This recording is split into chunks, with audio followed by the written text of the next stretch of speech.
네, 우리 그리스도인들과 즉 우리 거듭난 하나님의 자녀들과 우리 예수님과의 관계는 우리가 요한복음 15장에 통해서 우리가 어떠한 관계를 맺어야 하는지 우리가 잘 이해할 수 있도록 성경이 그렇게 묘사를 해 놓았습니다.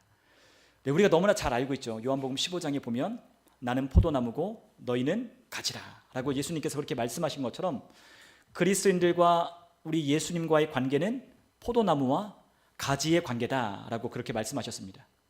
그러므로 그리스도인은 예수님과 뗄래야 떼어줄 수 없고 또한 예수님으로부터 분리될 수 없는 그와 같은 존재임을 우리 주님께서 말씀하신 바 있죠.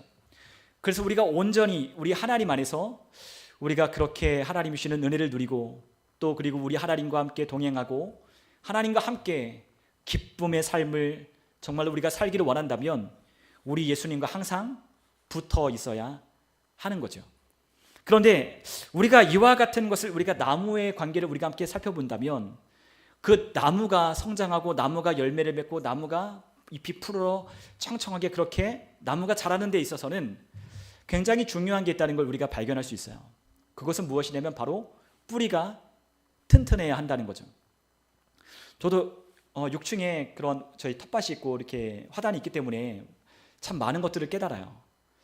우리가 상추도 심고 이번에 모도 심었지만 어느 순간 바람이 굉장히 많이 불었잖아요. 그 바람이 많이 불고 그리고 어느 날 아침에 가보면 어떤 것은 아예 형체도 사라지죠. 보이지 않는 것들이 있어요. 그런데 어떤 것들은 굉장히 잘 버티고 있는 것들이 있단 말이죠. 근데 무슨 차이일까라고 봤더니 형체 없이 사라지고 그 분명 심었는데 그 심은 자리가 표가 나지 않는 그와 같은 곳에는 뿌리가 깊게 내리지 못했다는 것을 발견할 수 있었어요. 그러니까 뿌리가 얕으니까 금방 바람이 불면 뽑혀 나가는 거죠. 그리고 그 뿌리가 깊이 내리고 그 뿌리를 통해서 영양분을 깊이 빨아들인 그와 같은 식물들은 쑥쑥 금방 크게 된다는 걸 발견하게 되는 거죠. 마찬가지로 우리가 한 나무가 자라는 데 있어서는 뿌리가 굉장히 중요해요. 그러니까 나무가 건강하고 나무가 굉장히 잘 자라고 나무가 열매를 많이 맺는 데는 뭐가 있어요? 그 뿌리가 튼튼하다는 걸 알게 되는 거죠. 그것이 방증인 거죠.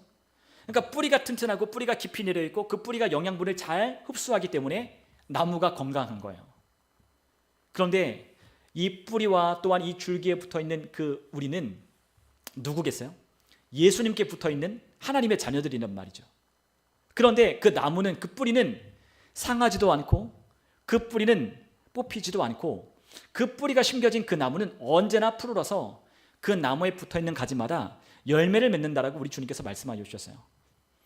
여러분, 예수님께 붙어 있는 그와 같은 사람들, 예수님께 붙어 있으려고 하는 사람들, 그와 같은 자들에겐 하나님이 우리에게 그 나무로부터 공급받는 영양분을 받아 얼마나 풍성한 삶을 살 수 있는지를 우리에게 보여주시고 있다는 거죠.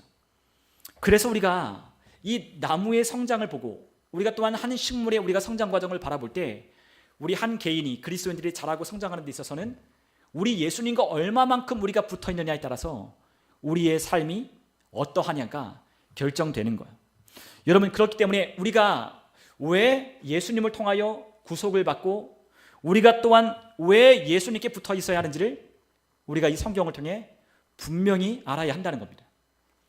여러분, 하나님이 우리에게 풍성하고 또한 우리에게 필요한 것을 공급해 주는 것은 무엇을 통해 우리에게 그렇게 공급해 주시느냐?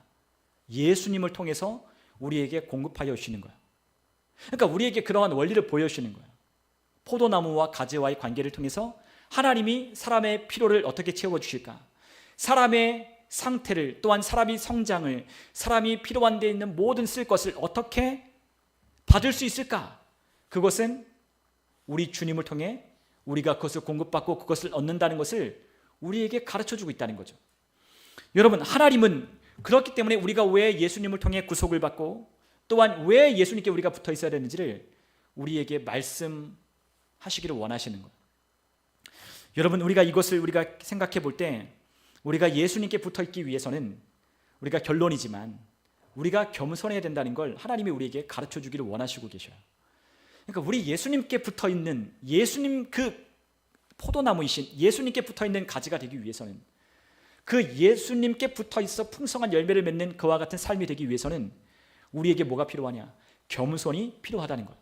왜냐하면 그 뿌리가 되신 예수님 그분이 겸손의 왕이시기 때문입니다. 예수님은 이 땅 가운데 보내심을 받고 하나님의 아들로서 거니시며 하나님의 아들로서 사역하셨을 때 그분의 모든 능력과 그분의 모든 사역은 다 어디로부터 왔느냐? 하나님 아버지께로부터 왔다라고 말씀하셨어요. 예수님의 능력 있으셨어요. 그분이 그러한 능력을 가지셨어요. 그러나 그분은 하나님 아버지의 뜻이 아니고서는, 아버지의 허락이 아니고서는 그분은 아무 일도 행하실 수 없다라고 예수님은 그렇게 친히 말씀하여 주셨습니다. 그러므로 예수님은 항상 하늘로부터 오는 능력을 공급받기 위해서 그분은 이른 새벽에 그리고 한밤중에 예수님은 한적한 곳에 나아가셔서 기도하셨죠.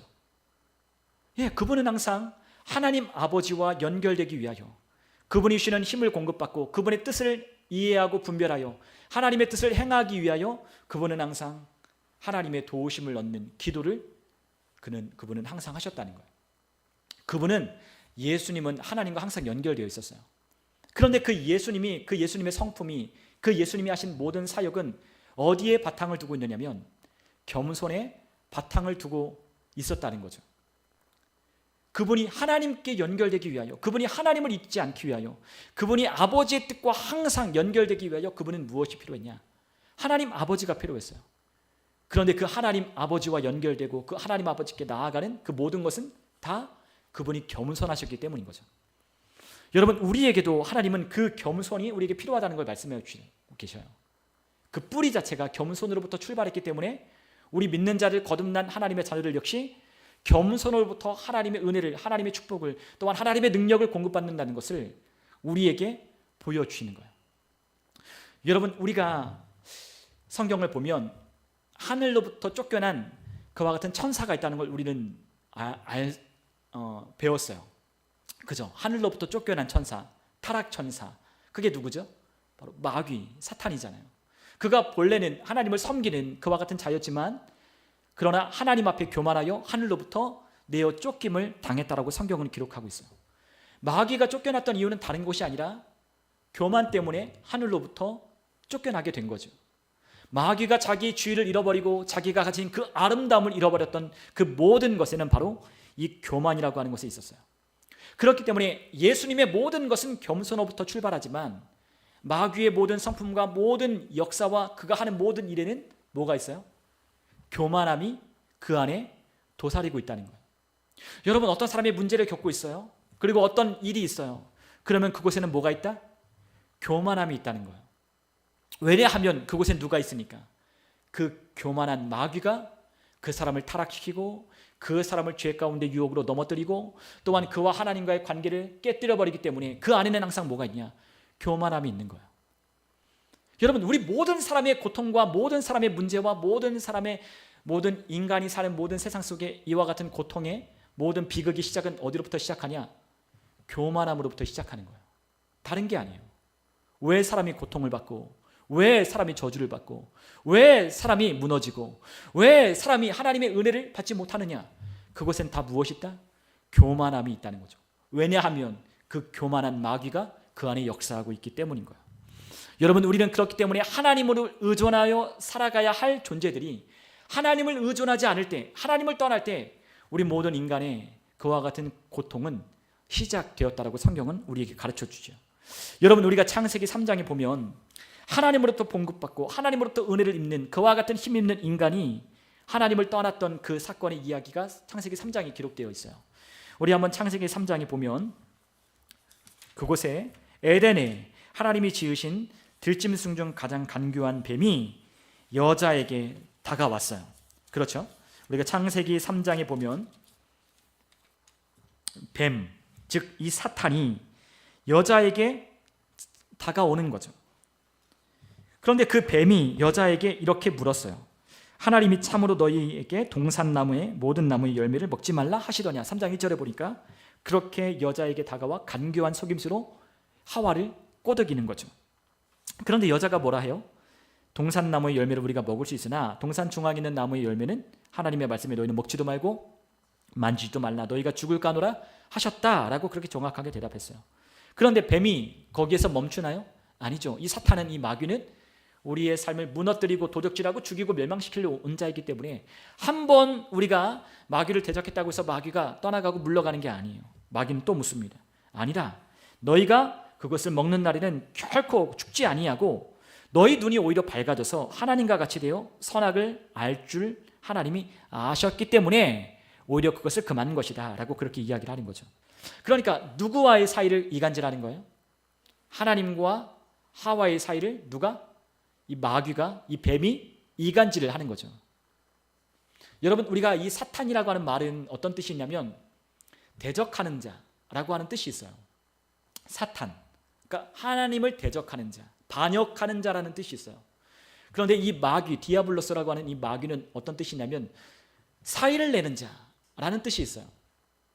그러니까 사탄이라고 하는 이름으로 등장할 때는 어떤 일을 하는 거예요? 하나님을 반역하고 대적하는 일을 하는 거죠.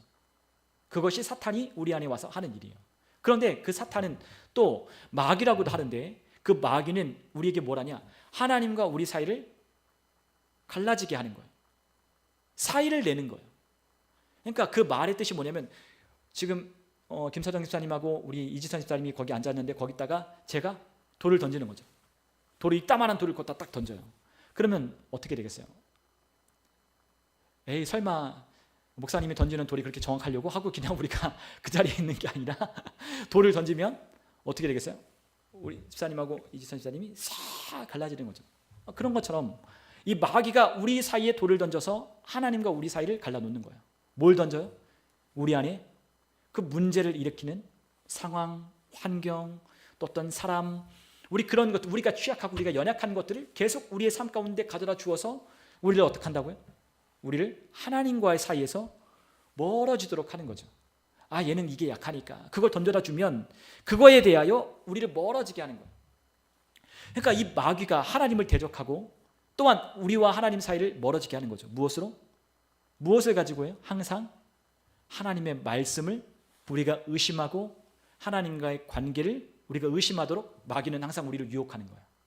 예, 우리의 믿음을 흔들고 우리가 하나님을 신뢰하는 그 신뢰를 흔들기 위하여 우리 가운데 다가오는 거죠. 예, 마귀가 지금 이 여자를 속이는 이와 같은 이야기 속에 뭐가 있어요? 우리를 속이는 그 이야기 속에 그게 뭐가 담겨져 있죠? 교만이 담겨 있는 거예요. 왜요? 뭐라고 했어요? 너희가 이것을 먹는 날에는 하나님처럼 선악을 알까 하노라. 그걸 하나님이 두려워했기 때문에 먹지 못하게 한 거야 라고 그를 속이는 거예요. 그 여자를. 여러분, 우리도 마찬가지. 마귀가 우리에게 다가와 우리를 유혹하고 우리를 무너뜨리려고 할 때 항상 뭐가 있다? 교만이 있다는 거죠. 우리가 하나님을 신뢰하지 않을 때 우리는 그것을 그냥 우리가 하나님을 믿지 못하기 때문에 우리가 하나님을 신뢰하지 않는다라고 생각해요. 그럼 우리가 하나님을 신뢰하지 않는 것, 그 안에 깊숙한 그 죄 가운데는 뭐가 있어요? 교만이 있는 거예요. 여러분, 죄 안에는 항상 뭐가 있어요? 교만이 담겨 있어요.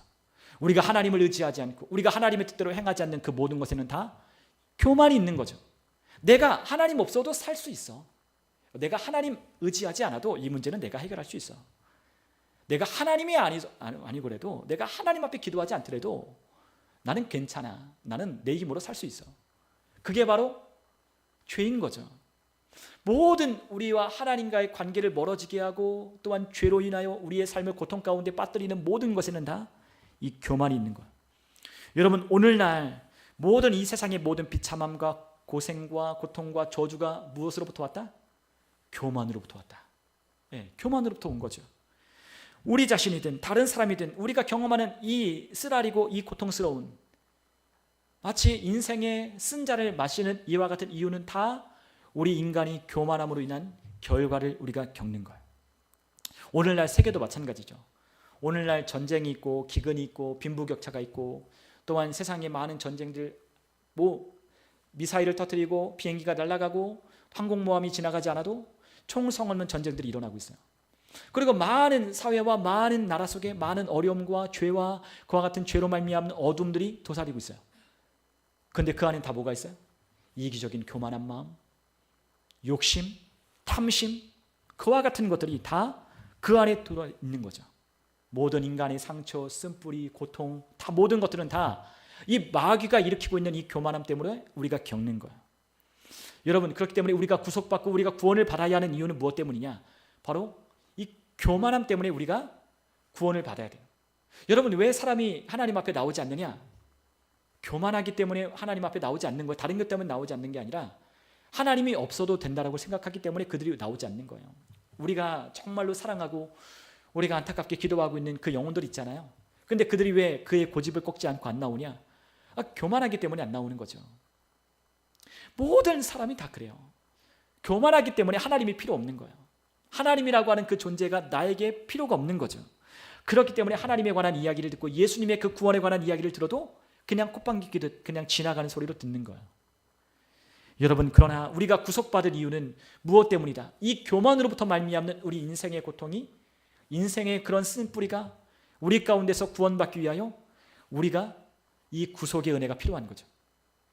여러분, 우리가 예수님이 얼마나 절실하게 우리의 삶 가운데 필요한지를 우리가 알려면, 우리는 그와 같은 것을 우리가 알려면, 우리가 그와 더불어 우리가 무엇을 알아내면 이 교만으로부터 말미암는 인간의 그와 같은 고통이 얼마나 심각한지를 우리가 알아야 하는 거예요.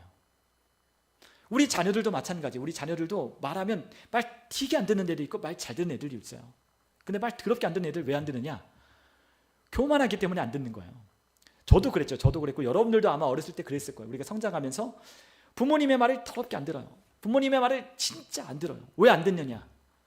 엄마보다, 아빠보다 내가 더 똑똑하다고 생각하기 때문에, 엄마가, 나의 부모가 나에게 가르쳐주는 어떤 가르침이나 어떤 이야기들이 들려지지 않는 거예요. 무엇 때문에? 교만하기 때문에 안 들리는 거죠. 교만하기 때문에 들리지 않는 거예요. 우리가 마땅히 공경하고 존중하고 우리가 마땅히 그의 교훈을, 또한 그의 책망을 받아야 할 겸손한 자라는 걸 이해하기 전까지는 그와 같은 음성이 들리지 않는 거예요. 그래서 인간이 가장 뛰어나고 가장 성공하고 가장 빛나려면 무엇이 필요하냐? 그의 삶 가운데 겸손이라고 하는 것을 배울 때 그의 인생이 가장 빛나는 순간이 오는 거예요. 여러분, 우리 예수님을 믿지 않는 사람들도 우리 그런 얘기를 많이 하잖아요. 어떨 때 그 인생의 성공의 비결을 배우느냐? 인생이 가장 어두울 때 그와 같은 것을 배우는 거죠. 근데 그때 뭘 배워요? 겸손을 배우는 거예요. 겸손을 배우는 거죠. 인생 가운데 누군가를 통해서 내가 들을 말이 있고, 누군가를 통해서 배울 것이 있고, 누군가를 내가 존중해 주어야 할 그와 같은 사람이라는 걸 우리가 이해할 때 겸손을 통해서 인생의 비밀을 깨닫는 거예요. 여러분, 우리가 사람을 존중하는 거, 사람을 사랑하는 데는 뭐가 있어요? 겸손이 있어요. 겸손하지 않으면 다른 누군가를 사랑할 수가 없어요. 누군가를 섬겨줄 수도 없어요. 누군가를 내가 품어줄 수도 없어요. 왜냐하면 교만하기 때문에, 겸손하지 않기 때문에 그렇게 할 수 없는 거예요. 그런데 한 영혼을 사랑하고 우리가 그 영혼을 품어주려면 우리가 무엇을 해야 되냐? 겸손이라고 하는 것을 예수님을 통해 배울 때 우리는 어느 누구를 우리는 다 사랑할 수 있는 사람이 되는 거예요. 그럴 때 우리의 시야가, 우리의 시선이, 우리가 바라보는 관점이 바뀌어지기 시작하는 거죠. 저도 이것을 참 배우기를 원해요. 누군가를 사랑하고 누군가를 섬겨주고 누군가를 이해해주고 누군가를 위해서 끊임없이 기도해줄 수 있는, 기다려줄 수 있는 그와 같은 사람이 되려면 우리 주님의 겸손함을 배워야 돼요. 나보다 남을 낮게 여기는 그리스도의 예수의 겸손, 그거를 배울 때 우리의 인생이 예수님의 뿌리에 우리가 연결되기 시작하는 거예요. 왜냐하면 예수님이 공급하여 주시는 그 모든 하나님의 은혜는 어디로부터 출발하냐면 겸손으로부터 출발하기 때문에 그렇게 해요. 예수님은 겸손으로부터 우리에게 하나님이 주시는 은혜를 공급하여 주시기 때문에 우리가 그 뿌리에, 그 열매에, 그 나무에 붙어있는 가지라면 우리에게도 뭐가 흘러야 되냐? 그분의 겸손이 우리 가운데 흘러 그분의 열매를 맺혀야 한다는 거죠. 여러분, 우리는 이 교만함이 마귀로부터 왔다는 걸 우리는 알고 있어요. 우리가 성경은 이 마귀로부터 왔다는 걸, 이 질서를 허물고 하나님으로부터 오는 공급, 하나님을 의존하여 살기 우리를 지으신 하나님의 사람, 즉 하나님을 우리 안에 받아들이고 그분이 우리 가운데서 드러나도록 나를 비우고, 즉 질그릇 같은 우리 안에 그 보배로우신 우리 주님을 담아, 그 보화를 담아 우리 주님이 그리스도가 우리 가운데서 나타나고 드러내게 하는 그와 같은 삶을 살아가려면 우리는 이 교만이 어디로부터 왔는지 우리는 분명히 알아야 한다는 거예요.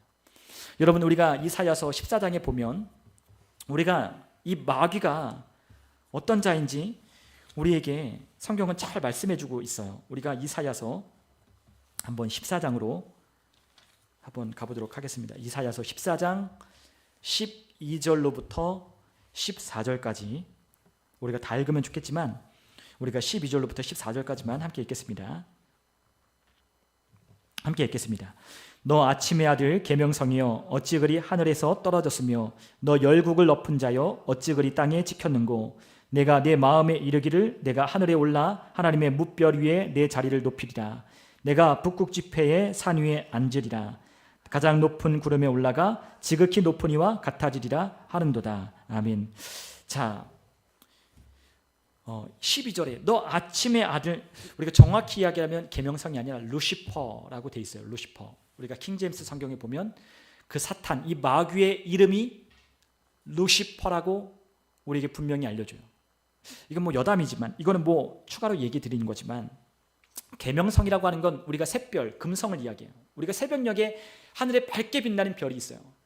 그 별을 우리가 금성, 샛별, 우리가 새벽별이라고 부르는데, 우리가 요한계시록에 가면 또한 그 새벽별을 우리가 알게 돼요. 그 새벽별은 누구냐? 모닝스타라고 하는 그 새벽별은 우리 예수님을 말씀하고 있어요. 근데 우리가 가지고 있는 개정판에는 그냥 새벽별이라고 되어 있어요. 그러나 우리가 이 히브리어 원어를 보더라도 거기에는 별이라고 하는 의미가 없어요. 뭐가 있냐면 아침에 가장 빛나는 것, 아침에 빛나는 것이라고 그와 같은 명사라고 되어 있어요. 빛나는 것, 어떤 빛나는 것이라고만 되어 있어요.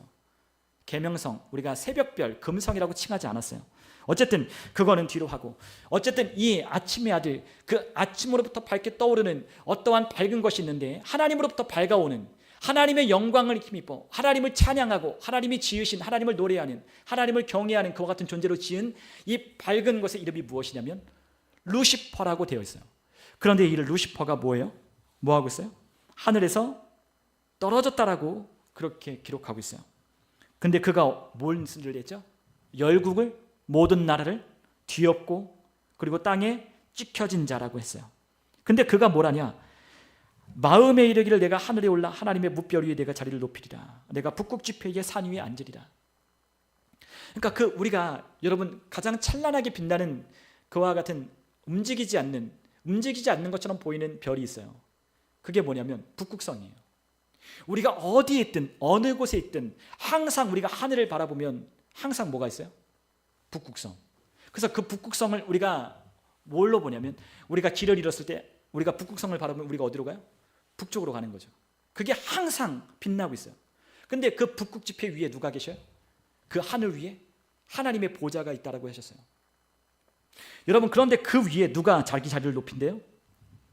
내가 그 자리를 찬탈하고 하나님의 자리에 앉겠다라고 하는 자가 있다는 거죠.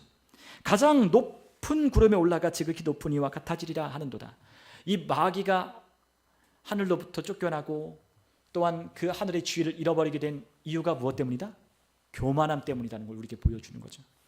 여러분, 또한 우리가 에스겔서 우리가 28장에 가면, 우리가 28장에 또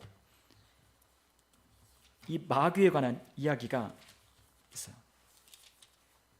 우리가 이사야 14장은 바벨론에 관한 그 이야기를 통해서 그 마귀가 어떤 존재인지를 우리에게 말씀해주고, 우리가 28장에 보면 두로, 그 사치와 그 하나님 앞에 대적하는 그와 같은 두로 왕을 우리가 비유하여 이 마귀를 설명하고 있어요. 우리가 28장에 보면 우리 다 읽지는 못하지만 나중에 한번 읽어보시고 17절, 28장 17절을 우리 한번 같이 한번 읽어보겠습니다.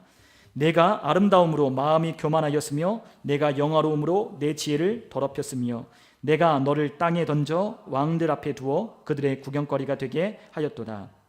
아멘. 그가 왜 교만해졌어요? 자기가 아름다움으로, 자기가 지혜롭다함으로 하나님 앞에 교만하여 자신의 지위와 자신의 처소에서 쫓겨났다는 거죠. 그가 오늘날에도 이 땅 위에서 그가 공중권세를 잡고 오늘날 여전히 뭘 하겠어요? 그의 성품과 그의 성격과 그의 하는 일에 뭐가 다 드러난다고요? 교만한 것들이 그 안에 드러나는 거죠. 왜냐하면 그는 처음부터 교만한 자였기 때문에. 그는 그의 하는 모든 일엔 다 교만함이 있는 거예요. 여러분, 이와 같은 이 교만을 가진 이 마귀가 오늘날 이 세상 가운데 누구를 꿰입니까? 우리 모든 인간을 꿰는 거죠. 모든 사람을 꿰어 하나님으로부터 오는 그 은혜를 얻지 못하도록, 그 구원의 소식을 듣지 못하도록, 하나님 앞에 복종하여 하나님 앞에 굴복하지 못하도록 오늘 이 마귀가 모든 사람을 꿰고 있는 거예요. 여러분, 그렇기 때문에 오늘날 매일매일의 삶 가운데 이 사람들의 삶 속에 마귀가 계속 뭘 한다? 교만함을 주입해 주고 있는 거예요. 욕심, 탐심, 질투, 교만, 이 모든 것들이 다 이 교만으로부터 오는 거죠. 모든 탐심, 모든 악행들, 모든 이와 같은 범죄들 다 뭐로? 교만함으로부터 오는 그와 같은 것을 통하여 오늘날 이 세상 가운데 그가 역사하고 있는 것을 우리에게 보여주는 거죠. 여러분, 오늘도 계속해서 마귀는 우리 마음을 교만하게 만들어요. 우리를 교만하여 하나님부터 멀어지게 만들어요. 우리가 조금 그렇잖아요. 우리가 힘들고 어려울 때는 우리가 하나님을 막 의지하고 기도하고 우리가 하나님의 뜻을 구하고 하나님 앞에 우리가 바로 살려고 우리가 열심히 노력하지만, 그러나 우리가 조금 삶이 좀 평안해지고 좀 괜찮아지면 우리가 하나님을 또 잊어버리잖아요. 우리가 열심히 기도했던 때가 있어요. 그때는 아무것도 없었고 그때는 하나님이 없으면 안 된다는 것을 알았기 때문에 하나님을 의지했어요. 그러나 우리의 삶이 조금 나아지고 괜찮아지면 우리가 슬슬 하나님을 또 잊어버려요. 그러면서 그 안에 또 뭐가 들어오냐? 교만이 들어와 불평하고 원망하고 그러는 거예요. 우리 사람이 다 그렇다니까요. 그렇잖아요. 제가 어떤 사람을 보더라도 누군가를 보더라도 그래요. 우리가 그런 속담 있잖아요. 그 사람이 옛적 올챙이적 생각하지 못한다고, 개구리가. 그러니까 그때는 진짜 어렵고 그때는 힘들었는데 하나님을 의지하고 하나님이 도우셔서 하나님께서 그의 삶을 건져주셨어요. 구원해 주셨죠. 그의 영혼을 구원해 주셨을 뿐만 아니라 그의 삶 가운데 구원을 베푸셔서 그의 삶에 하나님 숨을 틔워주시고 하나님 주신 은혜 가운데 살아갈 수 있도록 해주셨어요. 그런데 그 이상으로 가지 못하는 이유가 무엇 때문이냐? 바로 이 교만 때문이에요. 그래서 우리에게 항상 하나님이 뭘 원하시냐? 겸손을 우리에게 요구하시는 거예요. 하나님이 우리에게 뭘 말씀하셨어요? 하나님이 교만한 자를 물리치고 겸손한 자를 찾으신다. 겸손한 자를 하나님은 은혜를 더하신다라고 하나님이 우리에게 말씀하시는 이유는 그게 굉장히 중요하기 때문에 우리에게 그것을 말씀하시는 거죠. 겸손한 자에게 항상 하나님의 은혜가 머무는 거예요. 우리의 삶에 뭔가 다시 한번 돌파가 있고 우리의 삶에 뭔가 한 단계 우리가 뛰어넘는 그와 같은 삶의 어떠한 이야기가 다시 펼쳐지기 위해서는 우리가 항상 무엇을 점검해 봐야 되냐면, 내가 하나님 앞에 겸손한가? 그것을 우리가 함께 점검해 봐야 되는 거죠. 마귀는 각 단계마다 우리를 교만하게 하는 것들이 있어요. 근데 우리가 그걸 잘 모르죠. 그래서 우리가 어떤 마음을 가져야 하냐? 그리스도 예수의 마음을 우리가 가져야 한다라고 성경은 가르쳐 주는 거예요. 오늘 우리가 함께 성경을 읽었지만 우리가 빌립보서 2장에 우리가 사도 바울은 우리에게 이렇게 권면하고 있어요. 빌립보 교회 성도들에게. 우리가 5절에 보니까 너희 안에 이 마음을 품으라 곧 그리스도 예수의 마음이니 라고 하며 우리에게 그 마음을 품으라고 우리에게 권면하고 있어요. 그런데 우리가 2장 1절로부터 4절까지 읽어보면 우리가 섬기라는 거죠. 우리가 다른 사람을 나보다 낮게 여겨 섬기고 사랑하고, 그러므로 우리 주님께서 우리에게 허락하여 주신 이 기쁨을 너희 안에도 충만하게 하라 라고 우리에게 말씀하고 있잖아요. 예수님이 그 십자가를 지시면서도, 그가 십자가를 달려 죽으시면서까지도 그분은 어떠셨어요? 기쁘셨죠. 왜요? 그 십자가 너머에 있는 그 영광을 예수님이 보았기 때문이라고 히브리서에 말씀하고 있거든요. 그 십자가 넘어 있는 아버지의 영광, 그 십자가 너머에 자기가 받을 그 하나님의 영광을 예수님은 알았기 때문에 기쁨으로 온전히 그 일을 감당하신 거예요. 그러니까 예수님은 십자가를 지시면서도 그분은 기쁘셨어요. 왜냐하면 그것이 끝이 아니기 때문에. 여러분, 그런데 우리에게도 누군가를 섬기고 우리가 사랑하는 이 일에 뭐가 있다?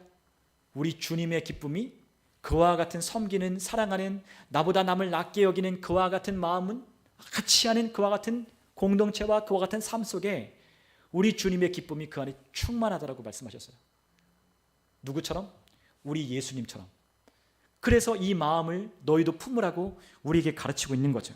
그래서 우리가 5절에 보면 그리스도의 예수의 마음을 우리가 품으라고 했는데 그 마음이 어떤 마음이에요? 우리가 6절부터 쭉 보면 그는 근본 하나님의 본체시나 하나님과 동등됨을 취할 것으로 여기지 아니하시고 오히려 자기를 비워 종의 형체를 가지사 사람들과 같이 되셨고 사람의 모양으로 나타나사 자기를 낮추시고 죽기까지 복종하셨으니 곧 십자가에 죽으심이라. 결국 그분의 마음이 어떤 마음이요? 겸손이죠. 겸손. 죽기까지 복종하신 겸손, 그것이 예수님의 마음이라는 것을 우리에게 가르쳐주고 있어요. 그 겸손이 우리 안에 있을 때 우리가 그리스도의 영광 가운데 그 하나님의 기쁨에 동참할 수 있다고 말씀하셨는데, 그 기쁨의 삶, 그 기쁨이 넘치는 삶에는 뭐가 있다고요? 나보다 남을 낮게 여기는, 섬겨주고 사랑하고 이해해주고 품어주는 그와 같은 그리스도의 사랑으로 돌보는 그와 같은 삶 속에 이와 같은 기쁨이 충만하다는 거예요. 그렇기 때문에 우리 안에 이 마음을 품지 않으면 우리의 공동체, 우리의 가정이, 우리의 일터가, 우리의 sak한 그곳이 이 기쁨을 맛볼 수 없다는 거죠. 우리는 남들이 우리를 섬겨주기를 원해요. 오늘 우리가 함께 찬양했지만 누가 먼저 나를 섬겨주기를 원하고, 누가 먼저 나를 위해서 용납해 주기를 원해주고 이해해 주기를 원해요. 그러나 주님은 우리에게 뭘 말씀하시느냐? 그리스도 예수의 마음을 품으라고 우리에게 계속해서 말씀하고 계신 거예요. 너도 이 마음을 좀 가졌으면 좋겠다. 너도 이 마음을 가졌으면 좋겠다. 예수의 마음, 나보다 그를 낮게 여기고 존중해주고, 그리고 또한 그리스도의 사랑으로 그를 겸손으로 그를 위해주고 돌봐주는 그와 같은 사랑, 이것을 우리에게 실천하도록 주님께서 우리에게 가르쳐 주시고 있어요. 근데 그것은 어디로부터 시작하냐? 겸손이라고 하는 뿌리로부터 이 사역과 이 일들과 이 기쁨은 그 겸손으로부터 나는 거예요. 예수님이 겸손하지 않았다면 우리에게 이 구원을 주실 수 있었을까요? 없었죠. 예. 예수님이 겸손하지 않았으면 이 구원의 놀라운 이 비밀을 우리에게 주실 수 없는 거예요. 이 구원 안에는 뭐가 있어요? 그리스도의 겸손이 있는 거죠. 여러분, 그렇기 때문에 우리의 삶에도 이 구원이 필요하잖아요. 우리가 이 구원이라고 하는 걸 우리가 함께 나눴지만, 구원은 단지 우리의 영혼이 하나님 앞에 가서 영원한 하늘나라에 사는 것만 의미하는 게 아니라, 우리가 살아가는 지금 이 순간, 우리가 예수님을 영접하는 그 순간, 하나님이 우리에게 주시는 생명, 영생을 우리가 받는 순간부터 우리의 삶이 하나님 나라에 속한 삶이 시작된 거잖아요. 네, 영원한 삶이 시작됐죠. 그런데 그 영원한 삶, 영생은 우리에게 단지 영원한 길이만, 그 영원한 어떤 양만을 의미하는 게 아니라, 그 영생은 우리에게 뭣도 말하냐면 질도 의미하는 거예요. 질. 그러니까 양적인 의미로 우리가 영원히 살겠지만 그냥 영원히 사는 게 아니라 하나님과 같은 종류의 생명, 즉 하나님 안에 있는, 즉 예수님 안에 있는 생명을 우리에게 주어서 그 생명이 우리 거듭난 자들 안에 있어 그 생명으로 살아갈 수 있도록 우리 가운데 역사하신 것이 영생인 거예요. 그러므로 그 영생을 받은 자는 어떻게 살 수 있느냐? 하나님처럼, 하나님이 주시는 은혜로, 하나님이 우리에게 베푸시는 그 풍성한 은혜를 누리며 살아갈 수 있는 거죠. 왜요? 아버지의 생명이 우리 가운데 왔으니까. 우리가 그분의 뜻을 쫓고, 우리가 그분을 닮아가고, 우리가 그분이 주시는 능력으로 살아가는 이 생명이 우리 가운데 왔으니까. 그런데 그 생명을 우리 가운데 약동하고 발산시키고 우리 안에 드러내게 하는 삶, 우리 가운데 그 영광스러운 예수 그리스도를 우리의 삶 가운데 드러내게 하는 삶은 무엇으로부터 가능하냐? 겸손으로부터 가능하다는 거예요. 우리 사도 바울이 그렇게 고백하잖아요. 이 질거락과 같은 곳에 뭘 담았다? 그리스도 예수 보화를 담았다, 보배를 담았다고 했잖아요. 이 보배가 우리 안에 담겨지려면 우리를 비워야만 예수님이 우리 안에 담겨지는 거예요. 우리가 비워지지 않는데 어떻게 예수님이 우리 가운데서 우리 안에 담겨질 수 있겠어요? 그래야 우리가 겸손함으로 우리 모든 것을, 내가 알고 있는 것, 내가 배운 것, 내가 붙들고 있는 것, 그걸 다 해로 여기고 우리 그리스도를 아는 지식이 가장 고상하다는 걸 깨닫고 내 것을 비우고 주님으로 채우기를 원할 때 비로소 우리의 삶 가운데 누가 역사하시느냐? 그리스도 예수가 우리 안에 찬란하게 빛나기 시작하는 거예요. 우리는 누구의 성품으로 살아요? 그리스도 예수의 성품으로 살고. 우리는 누구의 능력으로 삽니까? 그리스도의 능력으로 살고. 우리는 그리스도의 존귀함으로 존귀함을 얻고, 우리는 그분의 구원으로 우리는 구원을 얻는 거죠. 심지어는 믿음도 그분이 우리에게 주신 그리스도 예수의 믿음으로 우리가 사니까. 그분이 우리 가운데 역사하지 않으면 우리는 그렇게 살 수조차 없는 거예요. 그런데 우리가 겸손하지 않는다면 우리는 그와 같은 삶을 살 수 없는 거죠. 그러므로 우리 주님께서 우리에게 요구하시는 거예요. 겸손한 이 예수님의 마음을 우리가 품어야 한다.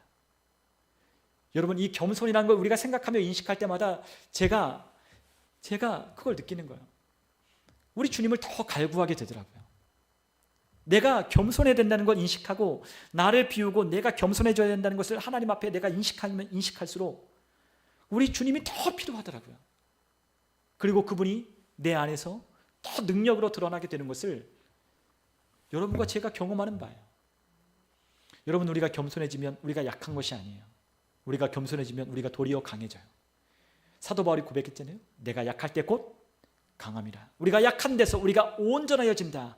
그리스도의 온전함으로 우리가 온전해지는 것은 우리가 약함을 인정하고 우리 주님이 우리 안에 강하심을 인정할 때 우리는 그리스도 안에서 우리는 강해지는 거예요. 왜냐하면 그분이 우리 안에 사시기 때문에. 여러분, 그러므로 우리가 정말로 이 그분의 능력이 어디로부터 오는지, 또한 이 강력함이 우리 어디로부터 오는지, 우리가 이 교만한 이 원수를 이기고 어떻게 우리가 이 삶을 극복하고 승리하는 삶을 살 수 있는지, 우리가 그것을 알기 위해서는 우리가 무엇이 필요하냐? 그리스도 예수의 마음이 우리에게 필요한 거예요. 여러분, 우리가 요한일서 4장 4절을 우리가 함께 읽어보면 우리가 이 마귀를 이길 수 있는 방법이 있다는 것을 우리에게 보여줘요. 우리 한번 요한일서 4장 4절을 같이 한번 읽어보겠습니다. 자녀들아, 너희는 하나님께 속하였고 또 그들을 이기었나니 이는 너희 안에 계신 이가 세상에 있는 자보다 크심이라. 아멘. 우리가 하나님께 속하여 있고 우리가 그들을 이기었는데 왜 이겼다? 우리 안에 계신 이가 세상에 있는 자보다 크기 때문에 우리가 이겼다는 거죠. 우리의 힘으로 이기는 게 아니에요. 그리스도 예수가 우리를 이기게 하셨기 때문에 우리가 이긴 거죠. 그러니까 우리가 예수님과 우리가 물론 떨어지지 않지만, 우린 예수님 안에 있고 그분이 우리 안에 떠나지 않으시지만, 우리가 항상 기억할 것이 무엇이냐? 그분이 우리에게 능력을 또한 주셨지만 우리가 기억해야 될 것은 그분이 안 계시면 아무것도 아니라는 것을 우리가 알아야 한다는 거예요. 근데 그와 같은 이해는 어디로부터 출발한다? 겸손함으로부터 출발하는 거죠. 나는 아무것도 아닙니다. 그러나 우리 주님이 내 안에 계시기에 나는 강하고 능력 있고 힘 있다는 것을 우리가 고백하는 것은 그분의 겸손함에 우리가 연결되어 있을 때 우리가 그렇게 사는 거예요. 여러분, 그러므로 오늘 우리의 삶에 주님이 우리에게 원하시는 것이 있죠. 그것은 우리가 겸손하기를 우리 주님께서 원하시는 거예요. 누구보다도 우리가 겸손하기를 원하시는 거예요. 제가 예전에 저희 목사님이 하셨던 그런 간증의 이야기를 아직도 기억이 나요. 근데 그 간증이 무엇이었냐면 그런 거였어요. 그러니까 굉장히 자기가 잘난 줄 알고 교만했다는 거죠. 그런데 어느 순간 자기의 몸이, 목사님 굉장히 아프셨잖아요. 젊었을 때 목회를 시작했을 때 몸이 너무 아프셨대요. 근데 그 몸이 너무 아팠기 전에는 얼마나 의기양양해요. 똑똑하죠.